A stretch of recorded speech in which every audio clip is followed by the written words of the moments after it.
안녕하세요, 동포 여러분. KBS 한민족 방송 보고 싶은 얼굴 그리운 목소리 이소연입니다. 어느 산에 가십니까? 중국의 깊은 골짜기에 사는 소수 민족은 이렇게 인사를 한다고 합니다. 길을 잃고 돌아오지 않으면 그 산으로 찾으러 갈 수 있기 때문에 그런다고 하네요. 우리나라에서는 보통 안녕하세요. 식사하셨습니까? 운전 조심하세요. 이렇게 여러 가지 인사가 있습니다. 잘 모르는 사람에게는 안녕하세요. 이렇게 인사를 하는데요. 끼니 거르지 말고 건강을 잘 챙기고 항상 차 조심하라. 이런 당부의 마음이 인사말 속에 담겨 있습니다. 가까운 사이일수록 당부에 가까워지는 인사를 하게 되는데요. 인사에도 마음과 사랑이 담겨 있는 것 같습니다. 인사하면 또 이 노래 빼놓을 수 없죠. 장미화입니다. 안녕하세요.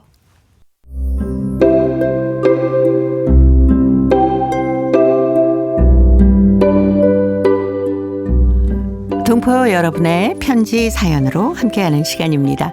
행복우체통 화요일의 편지 손님 홍익대학교 글로벌 경영학과 전춘화 교수님입니다. 어서 오십시오. 안녕하세요. 네, 우린 이렇게 인사하죠. 어서 오세요. 네. 안녕하세요. 맞습니다.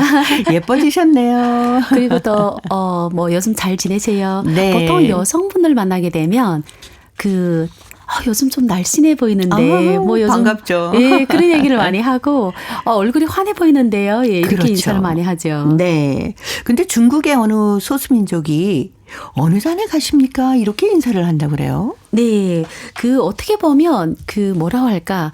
지역마다 조금씩 다르긴 하는데 어떤 지역은 먹는 거를 주로 물어보는 지역이 있고 네네. 또 이제 소수민족들은 대부분 중국에서는 병강 지역에 산다고 합니다. 그래서 병강 지역이라는 거는 보통 이제 산을 많이 얘기하거든요. 네. 특별히 이제 사천, 운남 이쪽에는 고원지대, 거의 이제 해발이 상당히 높은 지역에 살기 때문에 네. 산에는 어떤 신선함, 산의 신령, 그리고 이 소수민족만의 믿는 그런 종교적인 것이 있기 때문에 성스러운 곳이 다녀왔다. 약간 그런 의미로.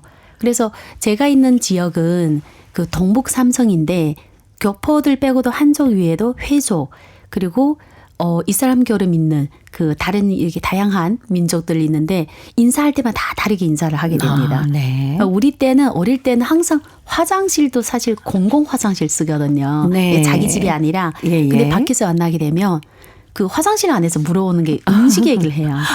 식사하셨어요? 이렇게 아침 뭐 먹고요.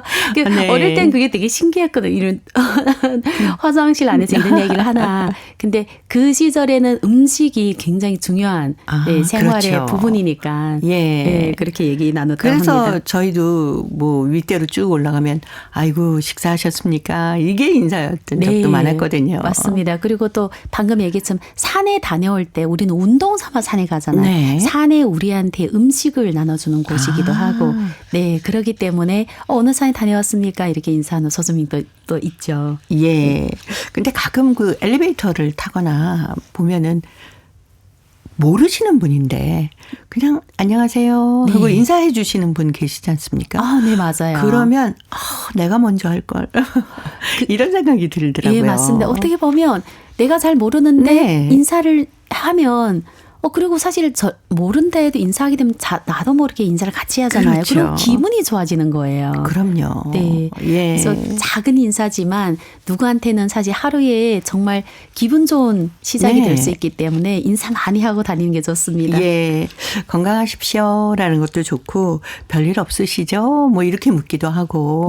네. 예. 어떤 때는 요즘 아침에 제가 이제 학교 바로 이제 옆에 매일마다 나오신 어르신이 있어요. 학생들 위해서 봉사하는데 네. 보통 날씨 얘기해요. 오늘 많이 추우시죠? 이러고. 그렇죠. 네. 제일 그 인사하기가 좋은 게 날씨 얘기 같아요. 네, 맞습니다. 아유, 따뜻하게 보내세요. 뭐 이렇게 요즘 같은 때는 예. 그렇게 얘기를 하기도 하고 어쩌면 그 인사를 주고받는 데는 서로에 대한 사랑, 관심 이런 게 맞아요. 담겨 있지 않나. 생각해보면 그냥 어떻게 보면 관심이에요. 그렇죠. 자그마한 관심인데 어떤 때는 할머니가 지나갈 때 오늘 립스틱 색깔이 굉장히 네. 화사한데요. 이러면 아유 뭐 그냥 있는 거 발랐는데 뭐 이렇게 맞아요. 말씀하시는데 네. 예, 그런 따뜻함이 생활 곳곳에 묻어날 수 있도록 자, 인사 먼저 하기 운동 펼쳐졌으면 좋겠습니다. 자, 행복우체 통해 어떤 사연 들어와 있을까요? 중국 길림성 연길시 리명자 씨입니다. 교사 전날의 행복이라는 글인데요. 전천아 교수님이 먼저 소개합니다. 우리 가족엔 교원 사업 하시는 분들이 6명이나 되는데 그중 큰언니 집에 온 가족이 다 교원이나 다름없다. 형부가 살아계시면 5명이 교원이 계신다. 이젠 퇴직했지만 언니와 형부도 선생님이셨고 2딸 다 선생님이고 거기다 사위까지 대학 교수니 명실상부한 교원 가족이시다. 그리고 큰오빠네 딸과 며느리도 멋진 선생님들이다. 이런 연고로 우리 가족에선 거의 해마다 교사절인 9월 10일을 경축하며 이날 모여서 명절처럼 보내고 있다. 금년 교사절도 예외가 아니었는데 금년엔 내가 주최하여 쇠주기로 하고 식당도 미리 예약해 놓았다. 난 조금 이른 시간에 식당에 가서 기다리는데 난데없이 꽃다발 7개가 배달되어 왔다. 잘못 배달됐어요. 우리 꽃 배달시키지 않았어요. 택배원에게 전화번호를 받아 상해에 있는 둘째 언니 딸 번호길래 조카한테 전화 걸었다. 아, 이모, 제가 보냈어요. 교사절 즐겁게 보내세요. 전화기에서 조카의 예쁜 목소리가 흘러나오며 날 감동시켰다. 약속 시간이 다가오자 모두들 모였는데 상위에 꽃다발 보고 모두 흥분해하고 감동하면서 진정 못했다. 조금 후 둘째 언니가 딸을 대신해 꽃다발 증여의식을 가졌다. 근데 지금은 교원이 모두 6명인데 꽃다발 하나가 더 와서 이하한 표정을 지었다. 너도 지금 문학 공부를 하면서 시도 적잖게 발표를 했잖아. 선생님 같은 자격이 된다. 언니가 꽃다발 한 묶음을 나의 가슴에 안겨주었다. 그러자 곁에서 박수를 막 쳐주었다. 너무너무 감동이었다. 나이 들어 자기가 하고 싶은 공부하면서 선생님 대우를 받다니. 어릴 때부터 교원이라면 무작정 숭배감이 든 나는 나도 커서 선생님이 되고 싶었지만 운명이 그렇게 되지 못했다. 그러다가 글을 쓰면서 문학인들이 입에서 선생님이란 부름을 많이 듣게 되어 행복 속에 푹 빠지고 있다. 그런데 그날 친척들이 마음에까지 내가 우아한 선생님이 되어 꽃까지 받게 될 줄이야. 문학 공부하면서 밖에서 선생님이라고 부르매 또 교원절에 선생님 자격으로 꽃다발도 받아보고 너무 행복한 시간이었다. 앞으로도 우리 가족 모두가 지금처럼 건강하고 화목하게 지내길 바라면서 명년이 교사절에는 이번보다 더 큰 행복이 빚어질 거라는 기대를 해본다. 네. 리명자 씨가 보내오셨던 교사절날의 행복이었습니다.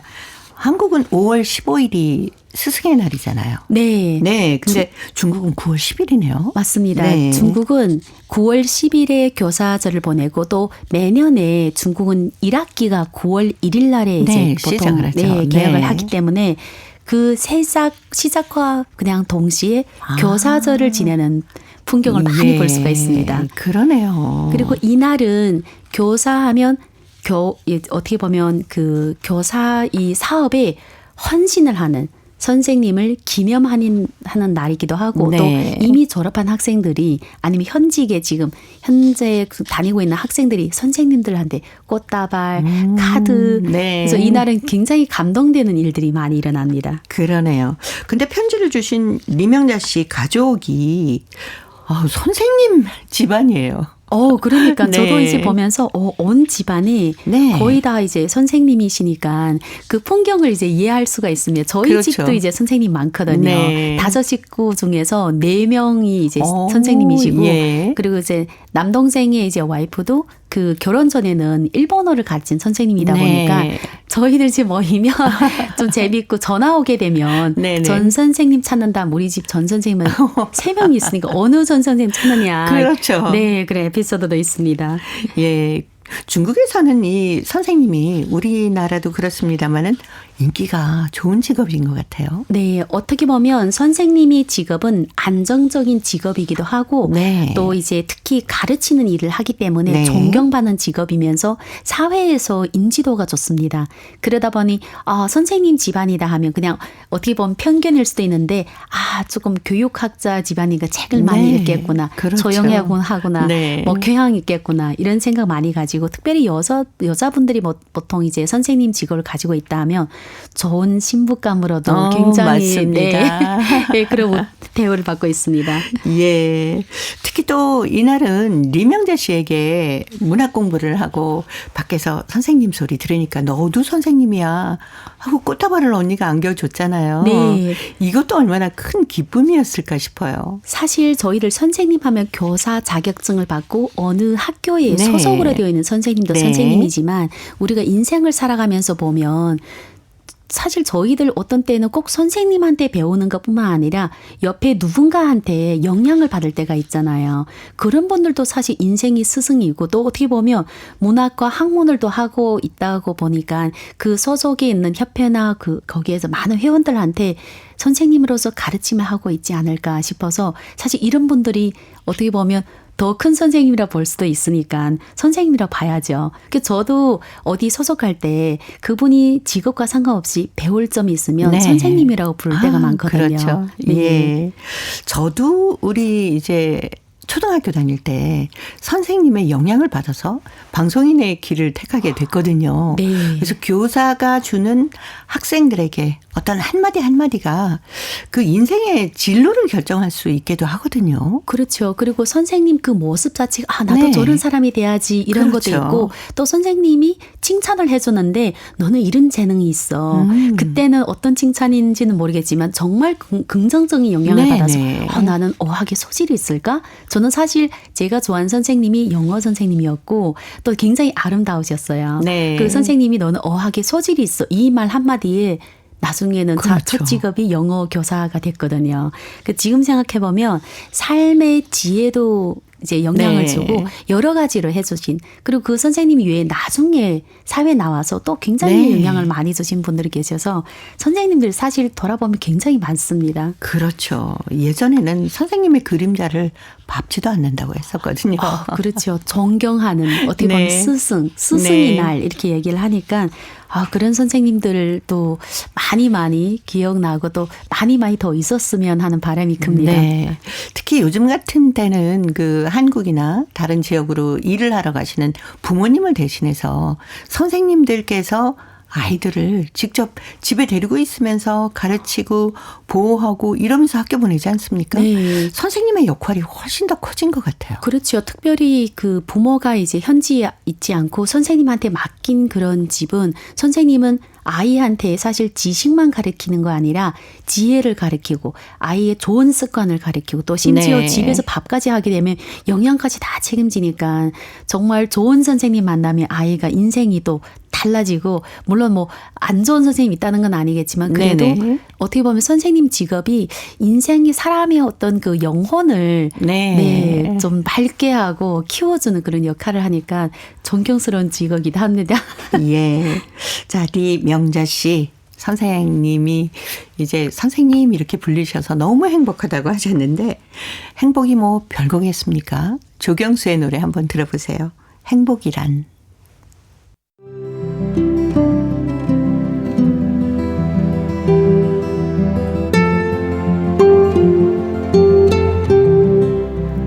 동포 여러분의 따뜻한 사연으로 아름다운 추억을 만들어 드립니다.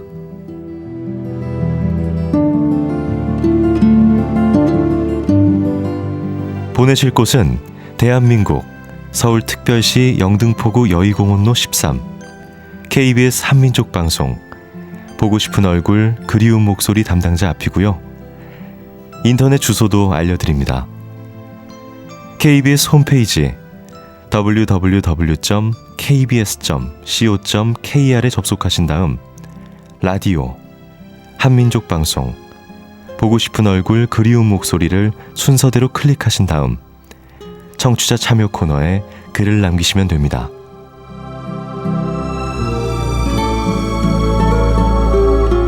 정다운 이야기와 아름다운 음악이 있는 보고 싶은 얼굴 그리운 목소리 동포 여러분과 늘 함께 하겠습니다. 화요일의 행복우체통 홍익대학교 글로벌 경영학과 전춘화 교수님과 함께하고 있습니다. 자, 이번 사연은 중국 산둥성 청도시 김도원 학생이 보내왔습니다. 가장 인상 깊은 증서라는 글인데요. 제가 소개해 드릴게요. 소학교 1학년 때부터 시작해서 내가 받은 증서들이 지금까지 얼핏 세어도 아마 30여 개는 될 듯 싶다. 지금까지 내가 받았던 영예 증서 가운데서 가장 인상 깊은 것이 어느 것일까 생각을 해보았다. 그건 아마 얼마 전에 청도 조선족 작가협회에서 주최한 청도 대원학교 101장 대회에서 받은 대상 영예 증서인 것 같다. 지금 생각을 해도 내가 대상을 받았다는 게 믿겨지지 않는다. 그 대회에는 소학교 2학년부터 초급 중학교 2학년까지 많은 학생들이 참가를 했다. 막상 대회에 참가하니 긴장 때문에 글귀가 잘 떠오르지 않았다. 예상보다 글을 잘 쓰지 못했다는 아쉬움을 품고 시상식에 참가를 했다. 선생님께서 대상 김도원 하고 호명하는 순간 나는 기쁘기도 하고 얼떨떨하기도 했다. 전혀 생각지도 못한 큰 상에 상금 500원까지 타게 되었다. 나는 이 모든 것이 큰 상을 받도록 나를 지도해 주신 황 선생님 덕분이라고 생각한다. 그리고 보물 같은 엄마라는 제목에 걸맞는 훌륭한 부모님이 계신 덕분이다. 무엇보다도 부모님께 감사했다. 그래서인지 그날따라 우리 엄마의 아들이라는 것이 더없이 자랑스러웠다. 나는 내년에도 글짓기 대회에 또 한 번 도전해서 좋은 성적을 따내기에 노력하겠다. 라는 글입니다. 대상 받으면 얼마나 기뻤겠습니까? 그렇죠. 대상은 네. 누구나 받는 게 아니라 하나잖아요. 그러니까요. 이게 그 본인이 굉장히 많은 노력을 그리고 본인이 글쓰기 실력을 인정받았다는 거니까 네. 학생도 너무 자부심 갖게 되고 부모님 그리고 지도한 선생님들이 엄청나게 자랑스러웠을 것 같습니다. 예. 이 편지를 보내온 우리 김도원 학생은 지금 소학교 5학년이거든요. 네. 예. 그런데 아니 상을 30여 개나 그러니까. 받았다고 하네요. 그러니까 이 친구가 아마 글쓰기에 대한 열정도 대단하고 사실 5학년의 남학생들은 보통은 너무 노는데 엄청나게 시간을 투자하고 뭐 책 보고 조용히 앉아서 글은 바로 쓴데 나오는 게 아니잖아요. 그죠. 근데 30여 개나 그것도 어떻게 보면 1학년 때부터 꾸준하게 네. 다양한 상을 시간을 따져보면 1년에 거의 뭐 6개, 7개 땄다는 얘기인데 네. 진짜 합치보면 제가 이렇게 잘하면서 지금까지 상을 30개는 안 되죠. 어린 나이에 대단한 네. 겁니다. 그렇죠. 더구나 소학교 2학년부터 중학교 2학년까지 전부 참여한 대회라고 하니까 그쵸. 도원이 학생보다 나이가 더 있는 네. 중학교 그쵸. 예, 누나, 언니 형아들. 형들이랑 네. 예, 결혼했는데 대상을 받았다. 상금이 500원이라고 했거든요. 이게 이 하나라면 아이한테는 그쵸. 얼마인가요? 하나로 하면 한 10만 원 정도 되는데 네. 어린애한테는 제 기억에 뭐 아마 많이 줘봤자 한 1,000원 정도 줄까? 아, 네. 예. 1,000원 정도 줘도 그 사실 5학년 정도면 뭐 사 먹을 수 있고 그런데 500원 받았으니까 그 돈을 또 어떤 데서 썼을까? 그렇죠. 책을 굉장히 많이 구매하지 않았을까 하는 저도 생각이 그 생각을 듭니다. 했거든요. 좋아하는 책도 사고 또 엄마 아빠께 감사합니다. 보물 같은 엄마라는 제목으로 글을 썼다고 네, 하니까. 맞습니다. 예. 엄마께 또 뭔가 선물을 하지 않았을까 막 여러 가지 생각을 하게 되네요. 이런 글 볼 때마다 이 네. 아이는 항상 남의 집 아이구나. 우리가 항상 그런 얘기 했거든요. 막 칭찬하다 보면 남의 집 아이. 엄마 친구 아들. 뭐. 네, 맞아요. 예. 근데 동북 삼성에서 보면은 이 백일장 같은 대회가 많이 열리더라고요. 네. 그 조선족 동포들, 중국 동포들을 위하는 아이들부터 어른까지 이 민족 언어와 민족 문화 그리고 민족의 어떤 생활 습관이나 이거를 어떻게 보면 계속 기록하고 뭐 격려 차원에서 100일장을 굉장히 많이 진행을 합니다. 네. 그러다 보니 이 100일장이 있으면 100일장에 아이가 쓰면 선생님이 지도하고 부모도 참여하고 그렇죠. 뭐 어른들이 하게 되면 또 다양한 뭐 협회나 회원에서도 공부를 하게 되니까 정말 내가 동포로서의 나의 이제 민족에 대해서 다시 한번 네. 그 되새기는 그런 좋은 계기가 돼서 저도 어렸을 때 기억에 100일장 대회가 굉장히 많았던 기억이 납니다. 예. 우리는 언니가 글을 잘 써서 나갔는데 네. 저는 이제 언니 상 받는 것만 박수 치고 네. 네. 아니 전춘하 교수님도 뭔가 영어도 관심이 많으셨다고 하니까 네. 그런 쪽에서 상을 받지 않으셨을까? 네, 저희는 이제 이제 좀 커가지고 이제 상을 네. 받았는데 100일장 할 때 항상 그 스피치 대회도 같이 합니다. 네. 그러다 보니 글 쓰고 이제 말하기 같이 해서 어떻게 보면 아이들한테는 언어와 문화를 한 번에 습득하는 네. 좋은 계기가 되죠. 예.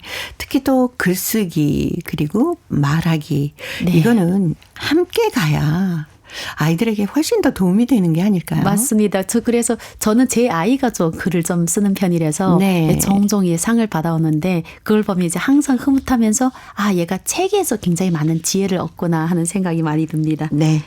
자, 김도원 학생, 내년에도 글짓기 대회에 나가서 꼭 좋은 상을 받았으면 하는 바람 전합니다. 홍익대 글로벌 경영학과 전춘하 교수님과는 또 다음 주 만나 뵙도록 하겠습니다. 고맙습니다. 감사합니다. KBS 한민족방송 보고 싶은 얼굴 그리운 목소리 함께하고 계십니다. 동포통신원들과 전화를 연결해서 여러분 계신 곳에 새로운 소식 전해드립니다. 통신원 리포트인데요. 오늘은 중앙아시아 카자흐스탄 그리고 러시아 산인 소식 준비했습니다. 먼저 카자흐스탄의 김상욱 통신원 만나보겠습니다. 김상욱 통신원 안녕하세요. 네, 안녕하세요. 카자흐스탄 침켄트에서 한국 영화제를 비롯해서 아주 다양한 문화 행사 열렸다면서요? 네, 그렇습니다. 침켄트 고려인 협회 35주년을 기념하는 문화 행사가 지난달 19일 침켄트 진선회관에서 성대히 열렸습니다. 특히 이번 행사는 주 카자흐스탄 한국문화원과 고려인 협회가 공동으로 주관함으로써 그 의미가 더했습니다. 침켄트 고려민족문화협회 유리 라디오노비치 회장의 개회사로 시작된 이번 행사에서는요, 고려인 청소년 사물팀의 사물놀이 공연과 침켄트와 투르키스탄에 거주하는 고려인의 삶을 다룬 다큐멘터리가 상영되었습니다. 또한 게르만 니콜라이비치 교수의 저서 침켄트 고려인의 과거와 현재가 발표가 되어서 남부 카자흐스탄 지역 고려인들의 발자취와 삶의 기록을 통찰하는 뜻깊은 시간을 가졌습니다. 한국문화원은 고려인협회 35주년 행사와 연계해서 고려인들의 민족 문화 개성을 위한 한국 문화 물품을 지원하고 전달식을 진행했고요. 한국영화제를 개최했습니다. 침켄트 플라자 시네마 멀티플렉스에서 진행된 이번 영화제에서는 임순례 감독의 리틀 포레스트를 상영하였습니다. 영화 상영과 더불어 SNS 이벤트, 타투 스티커 이벤트 등 다양한 부대 행사와 또 K-팝 커버 댄스 공연이 진행되었는데요. 한국 문화에 대한 침켄트 시민의 뜨거운 관심을 엿볼 수 있었습니다. 그리고 카자흐스탄 고려인들이 알라타우 신도 시내에 아주 커다랗게 고려인 센터를 건립한다는 소식도 있네요. 네, 맞습니다. 까레스키 굴투르니 젠트르라고 하는 프로젝트인데요.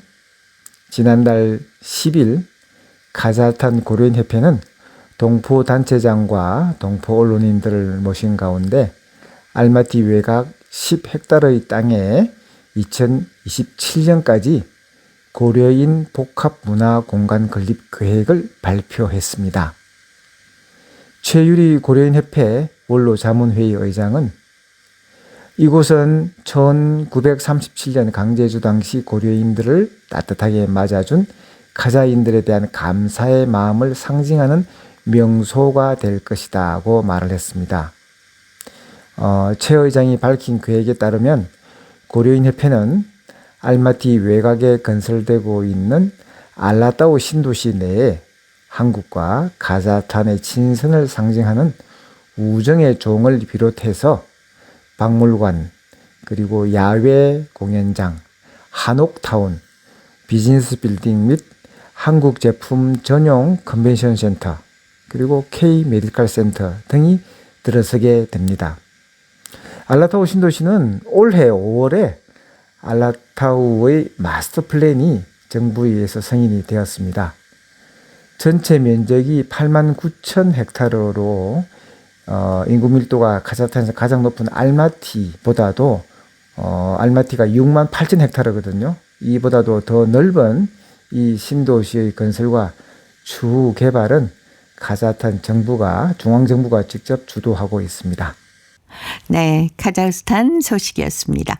김상욱 통신원 소식 잘 들었습니다. 네, 감사합니다. 자, 이어서 러시아 사할린으로 가보겠습니다. 배순신 통신원 만나봅니다. 배순신 통신원 안녕하세요. 네, 안녕하세요. 반갑습니다. 네, 반갑습니다. 새 고려 신문이 75주년을 맞아서 다양한 기념 행사가 열렸다고 하는데 자세한 소식 전해주세요. 네, 올해는 새고려 신문이 75주년을 맞은 뜻깊은 해입니다.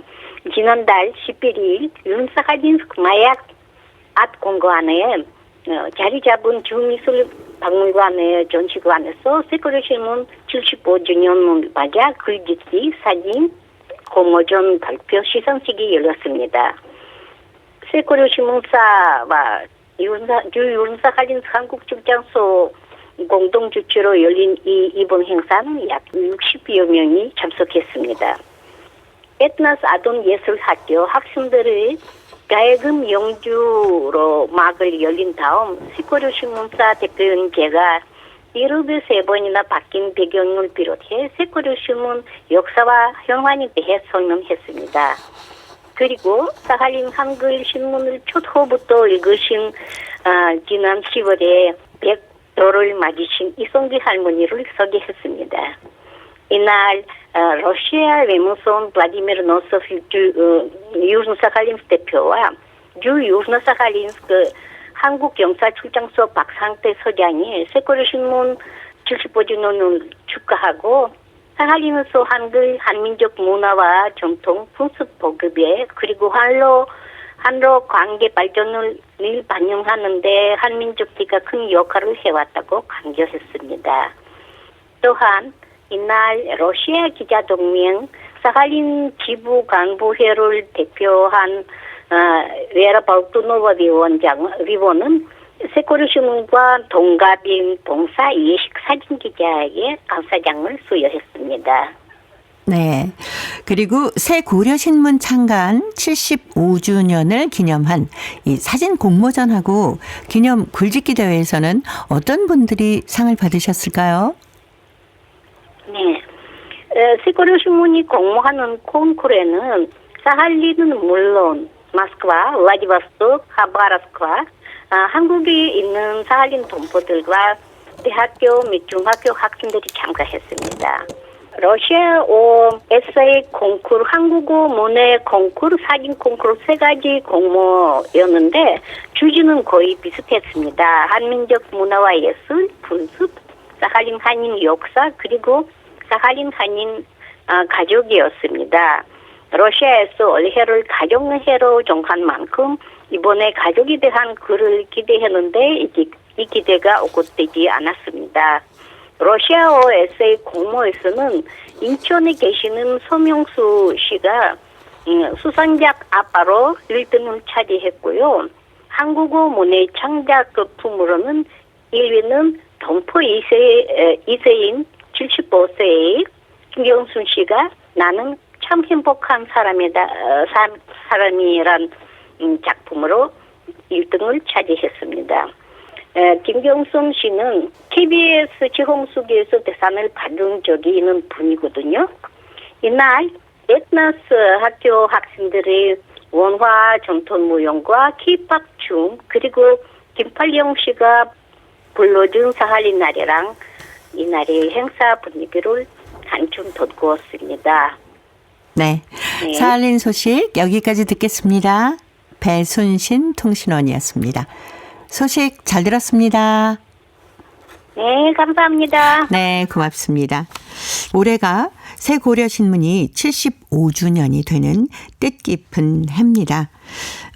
새 고려신문 75주년 기념으로 글짓기와 사진 공모전 발표 그리고 시상식까지 있었다고 하는데요.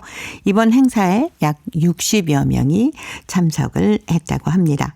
이 행사는 에트노스 아동 예술학교 학생들의 가야금 연주로 막을 올린 다음에 지금 저희 통신원으로도 활동하고 계시는 새고려 신문사의 대표인 배순신 대표가 75주년을 맞아서 이름이 3번이나 바뀐 새고려 신문의 역사, 현황에 대해서 설명을 했고요.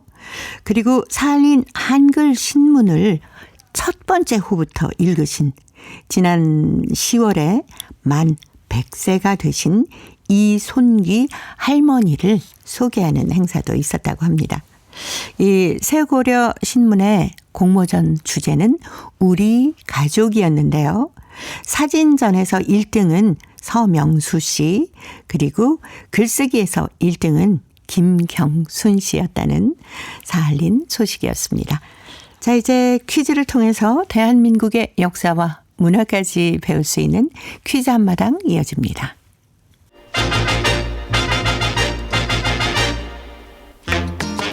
동포 여러분과 퀴즈로 하나 되는 시간 퀴즈 한마당.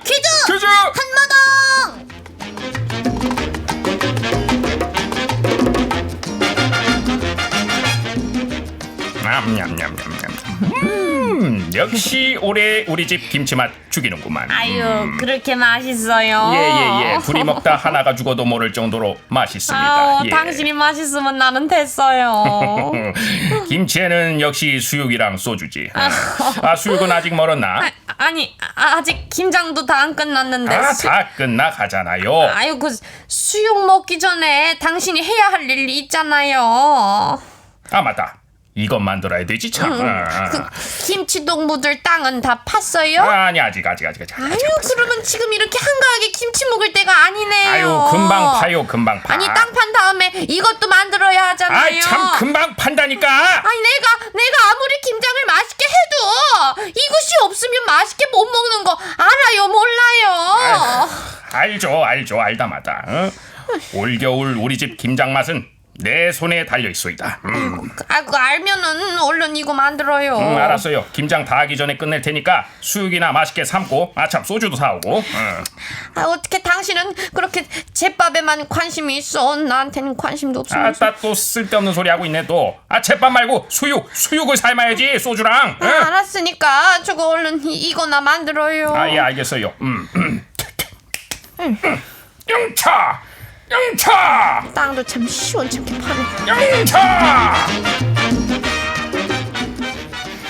남편이 김장을 묻을 김치독을 열심히 파고 있네요. 네, 그러네요. 김치독을 판 다음에 그 위에다가 이것을 만들어야 하잖아요. 이것은 겨울철 김장김치를 맛있게 저장하기 위해서 만든 광을 말하는데요. 김치광, 김치각이라고도 불렀습니다. 네, 이것은 겨울철 김장김치를 바람이나 눈, 비로부터 김치 맛이 상하지 않고 오래도록 맛있게 보존하기 위해 사용했는데요. 김장김치는 저장 기간이 길고 0도씨 이하에서 보관하면 얼어서 김치의 맛이 떨어지게 되기 때문에 가장 맛있게 보존하기 위해서 땅을 파서 저장을 했습니다. 네, 겨우내 먹을 김장은 익는 속도가 중요했기 때문에 김장독을 땅에 묻고 그 위에다가 이것을 지으면 김치가 익어가기에 가장 적합한 4도에서 5도의 온도를 유지할 수 있습니다. 그렇게 하지 않고 김장김치를 실온에 보관하면 3, 4일이면 익고 미생물이 많이 증식해 나쁜 냄새도 나기 때문에 이것에다 보관을 했습니다. 자, 여기서 문제 나갑니다. 우리 조상들은 김장을 해서 이것에 보관을 했는데요. 겨울철에 김장떡을 넣어두기 위해서 만든 우물 말합니다. 냉장고가 없던 시절에는 이것이 김치 냉장고 역할을 했는데요. 이것은 무엇일까요? 자, 보기 드립니다. 1번, 김치 2번, 초가집 3번. 임영 정답을 보내주신 분 가운데 일주일에 한 분 추첨해서 소정의 상금이나 상품을 보내드립니다. 퀴즈 한마당. 지금까지 성우 전종건 취혜진이었습니다. 감사합니다. 안녕. 영차.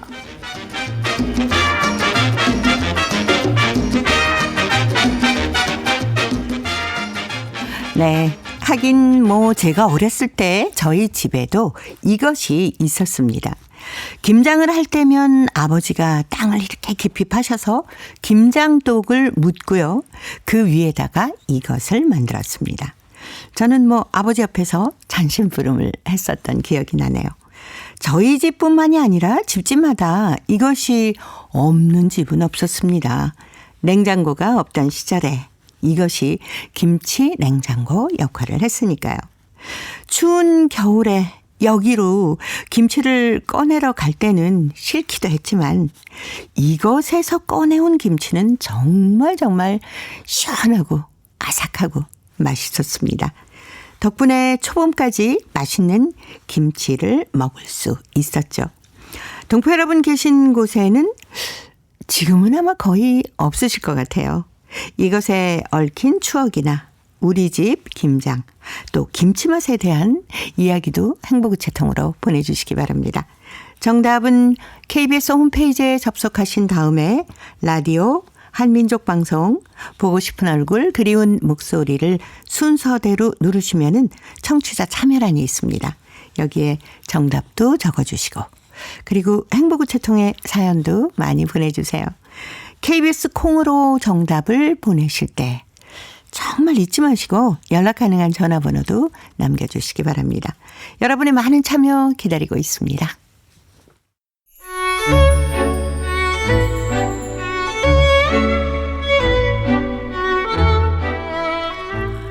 고려인들의 역사를 재조명하고 그들의 삶의 애환을 살펴봅니다. 고려인 이야기. 사단법인 고려인 마을 역사유물전시관의 김병학 관장님 전화로 만나보겠습니다. 관장님 안녕하세요. 예, 안녕하십니까. 지난 시간에 저희가 이 맹동욱 작가의 모국어라는 시를 들으면서 끝맺음을 했었는데 아직도 그 시기 그의 품에 안겨 있으면 너무 행복하다라는 시기가 떠오릅니다. 이 대표적인 희곡 작가라고도 하셨는데 어떤 작품들이 있을까요? 이분은 연출을 하면서 이제 희곡도 꾸준히 쓰셨는데, 네. 이분이 이제 최초로 남긴 것은 1962년에 애랑이라는 이 희곡 작품인데, 이것은 사실 그 우리나라 한반도 북부지방에서 우리 남쪽 지방에서는 임진왜란 때 그 논개가 그 적장을 끌어안고 이 저기함으로써 그때 일본의 그 분노를 표시했듯이 네. 당시에 그 북쪽 지방에는 전해온 이야기가 임진왜란 때 그 애랑이란 이 사람이 그 일본군의 그 적병을 물리친 그런 이야기거든요. 그런데 맹동욱이 이제 애랑 그리고 1965년에 이제 막동의 혼청 그러니까 막내의 이 청원, 이걸 혼청이라고 했는데, 네. 그렇게 또 그리고 1966년에 북쪽으로 난 길, 1974년에 웃고 살자, 1976년에 돌아오라 내 사랑, 그리고 또 춘향전을 각색하고, 또 이분이 특이하게 1997년에 그러니까 상당히 나중에죠.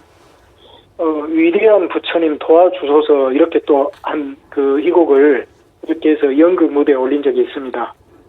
예. 이 대표적인 고려인 작가다라고 말씀을 해주셨는데 고향은 어딘가요? 이분 고향은 이제 함경북도 성진입니다. 네. 이분이 어렸을 때 함경북도 성진이니까 이제 굉장히 북쪽 지방이죠. 거기서 예. 태어났는데 이분이 이제 해방이 되고 나서 여러 가지로 북쪽 체제에 견딜 수 없어서 탈출을 이렇게 시도를 했다고 그래요. 네. 그런데 이제 거기에서 번번이 붙잡히고 그래서 이제 아오지 탄강, 아오지 유영소죠.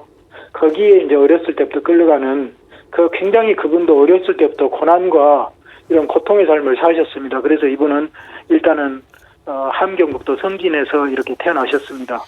예. 국비 유학생으로 러시아로 이제 공부를 하러 갔다가 망명을 했다고 했는데 그럼 전공은 어떤 걸 하셨을까요? 이분이 망명하고 유학하고 하는 이야기를 하자면 조금 이야기를 해야 되는데, 네. 이분이 아까 제가 말씀드린 대로 이제 아오지 탄광에 이렇게 들어갔지요. 네. 그렇게 됐는데, 이제 그 과정에서 6.25가 일어납니다. 전쟁이 일어나고 이제 유엔군한테 밀리게 되니까 그 사람들도 중국 지역으로 소개가 됐는데, 그래서 탄광에 그러니까 죄수였음에도 불구하고 인민군으로 이게 징집이 되죠. 네. 그래가지고 인민군으로 징집됐는데 이제 그 과정에서 포병으로 이제 배속이 됐는데 그쪽에 당시에 전쟁 중에 이제 북한의 김일성이 연극이나 공연을 통해서 이 군인들의 사기를 높여줘야 된다는 이런 교시를 내립니다. 네네. 그래가지고 이제 군부대 내에서도 어떤 악단이나 연극단이 만들어지거든요. 네. 그런데 이제 이 맹동욱이 그때 군단장으로 있던 사람을 우연히 이제 그 전에 인연이 있어서 아는 사람이었는데 그 사람의 배려로 이분이 특별히 전공하지는 않았는데 이제 희곡 작품도 그때 쓰고 이 연극도 맡고 이렇게 하면서 이분이 연극에 눈을 뜨게 된 거죠. 그리고 그게 우연히 공연을 한번 자기가 배우까지 맡아가지고 새 아들이라는 연극을 써가지고 공연을 했는데 하필 또 그때 인민군 전선사령관이니 김일 이 사람이 방문한 가운데서 이 공연을 성공적으로 하게 돼서 즉석으로 뽑혀서 국비 유학생으로 모스크바에 5년 보내지는 그런 행운을 누렸죠. 네. 네, 그래서 이제 이분은 우리가 1953년 7월 27일입니까? 휴전 협정이 조인된 다음 날, 네. 다음 날 국비 유학생으로 모스크바에 떠나가지고 그분은 극장예술대학에 진학을 했죠. 그렇게 됐군요. 예. 군대에서 우연하게 연극을 만들고 또 연출을 맡고 배우까지 하면서 그 기회에 모스크바로 유학을 가게 됐는데 유학 생활은 어땠을까요? 이제 이분의 유학 생활에 대해서 많이 알려지진 않았는데 이분은 네. 첫째는 개성이 굉장히 뚜렷한 분이었다고 그래요. 네. 그리고 이분은 이 개성이 제가 전번 시간에 모국어 알리는 것에도 나왔듯이 네.